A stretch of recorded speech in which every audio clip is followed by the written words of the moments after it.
ക്രിസ്തുയേശുവിൻ്റെ നിസ്തുല നാമത്തിൽ എല്ലാവർക്കും സ്നേഹവന്ദനം. ഇന്നത്തെ നമ്മുടെ ധ്യാനത്തിനായി വിശുദ്ധ മത്തായി എഴുതിയ സുവിശേഷം 5-ാം അധ്യായം 7 മുതൽ 9 വരെയുള്ള വാക്യങ്ങൾ. മത്തായി 5-7 മുതൽ 9 വരെ. കരുണയുള്ളവർ ഭാഗ്യവാന്മാർ, അവർക്ക് കരുണ ലഭിക്കും. ഹൃദയശുദ്ധിയുള്ളവർ ഭാഗ്യവാന്മാർ, അവർ ദൈവത്തെ കാണും. സമാധാനമുണ്ടാക്കുന്നവർ ഭാഗ്യവാന്മാർ, അവർ ദൈവത്തിൻ്റെ പുത്രന്മാർ എന്ന് വിളിക്കപ്പെടും.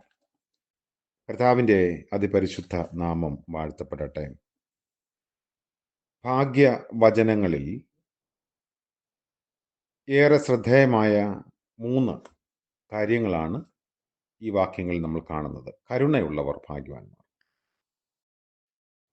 ദൈവം കരുണാസമ്പന്നനാണ്. എഫെസ്യ ലേഖനം 2-ാം അധ്യായത്തിൻ്റെ 4-ാം വാക്യത്തിൽ അവൻ്റെ കരുണയാൽ വീണ്ടും ജനിച്ചവർ എന്ന് നമ്മെക്കുറിച്ച് പറയുന്നു. അപ്പോൾ കരുണയുള്ള ദൈവത്തിൻ്റെ മക്കൾ കരുണയുള്ളവരായിരിക്കണം എന്നതാണ് ദൈവിക പദ്ധതി. മറ്റുള്ളവരോട് എങ്ങനെയാണ് കരുണ കാണിക്കേണ്ടത്? നമുക്ക് അൺകണ്ടീഷണലായി സ്നേഹവും കരുണയും കൃപയും മറ്റുള്ളവരോട് വെച്ച് പുലർത്താൻ സാധിക്കുമ്പോഴാണ് യഥാർത്ഥ ക്രിസ്തു പിൻഗാമികളായി, ശിഷ്യരായി നമ്മൾ മാറുന്നത്. കരുണയ്ക്ക് സീമ നിശ്ചയിക്കാൻ സാധിക്കില്ല. അതായത് അതിർത്തി വരമ്പുകളില്ലാത്ത ഒരു വികാരമാണ് കരുണ എന്ന് പറയുന്നത്. ഒന്നും ഇങ്ങോട്ട് പ്രതീക്ഷിക്കാതെ അനർഹരായവർക്കും നമ്മൾ കാണിക്കുന്ന, ചെയ്തു കൊടുക്കുന്ന ദാനങ്ങളാണ് കരുണ എന്ന് പറയുന്നത്. മറ്റൊന്ന്, ഹൃദയശുദ്ധിയുള്ളവർ ഭാഗ്യവാന്മാർ. വേദപുസ്തകത്തിൽ ഹൃദയം എന്ന് പറയുമ്പോൾ ബുദ്ധിയും വികാരങ്ങളും ഇച്ഛാശക്തിയുമുള്ള കഴിവിനെയാണ് ഉദ്ദേശിക്കുന്നത്. ലളിതമായി പറഞ്ഞാൽ വിചാരം, തോന്നൽ, ഇച്ഛ, ഇങ്ങനെയുള്ള കാര്യങ്ങളാണ്. ഉൽപ്പത്തി പുസ്തകം 6-ാം അധ്യായത്തിൻ്റെ 5-ാം വാക്യത്തിലും യോബ് 34-ാം അധ്യായത്തിലുമൊക്കെ നമ്മൾ വായിക്കുന്നു ജീവന്റെ ഉത്ഭവത്തെക്കുറിച്ചും. അപ്പോൾ ദൈവത്തെ കാണുക എന്ന് പറഞ്ഞാൽ ആത്മാവിൻ്റെ തൃപ്തി ഉണ്ടാകുക എന്നാണ് അർത്ഥം. സ്വർഗം ഭൂമിയിൽ സ്ഥാപിതമാകുന്ന അവസ്ഥ മേലാൽ ദൈവത്തെ കണ്ണാടിയിൽ കൂടെയല്ല, മുഖാമുഖമായി താൻ ഇരിക്കും പോലെ തന്നെ കാണും. ഹൃദയശുദ്ധിയുള്ളവരുടെ വലിയ ഒരു റിവാർഡായി ഇതിനെ നമുക്ക് മനസ്സിലാക്കാം. മനുഷ്യൻ്റെ ഹൃദയ നിരൂപണങ്ങൾ എല്ലായ്പ്പോഴും ദോഷം ഉള്ളവയാണ്. ദുഷ്ടത മനുഷ്യൻ്റെ ഹൃദയത്തിൽ നിന്നും വരുന്നു. ഹൃദയത്തെ നന്നാക്കാൻ സാധ്യമല്ല. ഇങ്ങനെയുള്ള അനേക കാര്യങ്ങൾ പഴയ നിയമത്തിലും ഒക്കെ നമ്മൾ വായിക്കുന്നു. അതുകൊണ്ട് നമ്മുടെ സ്വന്തം നില ഹൃദയത്തിൽ തന്നെ കാണാൻ കഴിയും. നമ്മുടെ ഉള്ളിലേക്ക് നോക്കിയാൽ നമ്മൾ ആരാണ് എന്നത് നമുക്ക് തിരിച്ചറിയാം. അതുകൊണ്ടാണ് കർത്താവ് പറയുന്നത് ഹൃദയശുദ്ധി അനിവാര്യമാണ്. എങ്കിൽ മാത്രമേ നമുക്ക് ദൈവത്തെ കാണാൻ സാധിക്കുകയുള്ളൂ.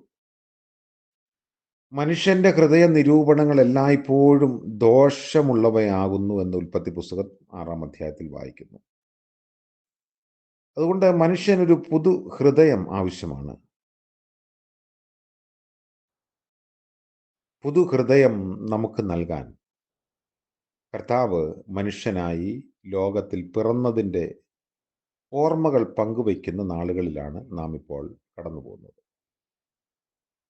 കല്ലായ ഹൃദയം മാറ്റി പുതിയ ഹൃദയത്തെ കർത്താവ് നമുക്ക് നൽകുന്നു.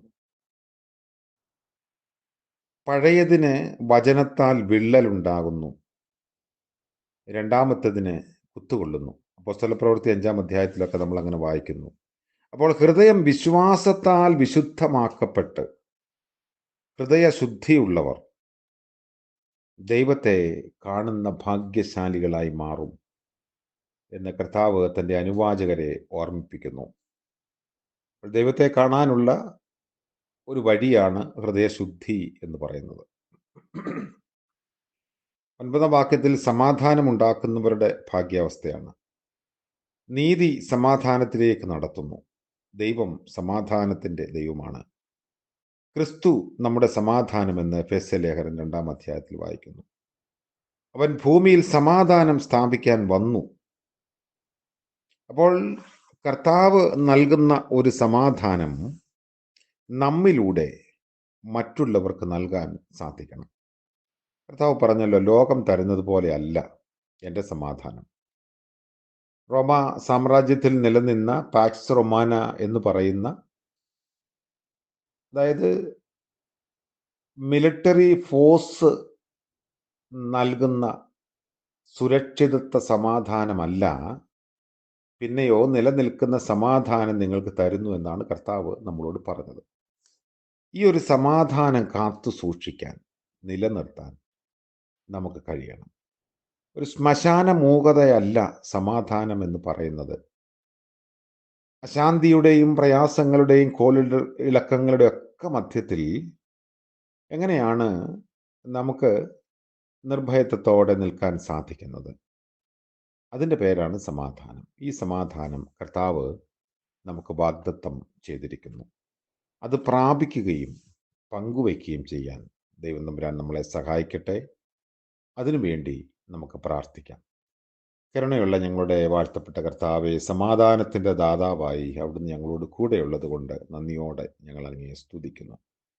കരുണയുള്ളവരായും ഹൃദയശുദ്ധിയുള്ളവരായും ജീവിപ്പാൻ ഞങ്ങളെ സഹായിക്കണമേ. കർത്താവെ, അതിൻ്റെ ഭാഗ്യാവസ്ഥ അനുഭവിപ്പാൻ ഏഴകളായ അടിയങ്ങളെ അവിടുന്ന് ഉപയോഗിക്കണമേ. ഇന്ന് പകൽക്കാല ജീവിതത്തിൽ മാറ്റമില്ലാത്ത കരുണയിൽ ഞങ്ങൾ ആശ്രയിക്കുന്നു. ഇന്ന് ജന്മദിനം ആഘോഷിക്കുന്നവരെയും വിവാഹ വാർഷികം ആഘോഷിക്കുന്നവരെയും ഓർത്ത് പ്രാർത്ഥിക്കുന്നു. ദൈവം നമ്മുടെ കരുതലും കരുണയും കൂടെ ഇരിക്കണമേ. യേശു മശിഹ മൂലം പ്രാർത്ഥന കൃപയോടെ കേൾക്കുമാറാകണമേ. ആമേൻ. ത്രിയേക ദൈവത്തിൻ്റെ അനുഗ്രഹവും കൃപയും നമ്മോടുകൂടെ ഇന്നും എന്നേക്കും ഉണ്ടായിരിക്കുമാറാകട്ടെ. ആമേൻ.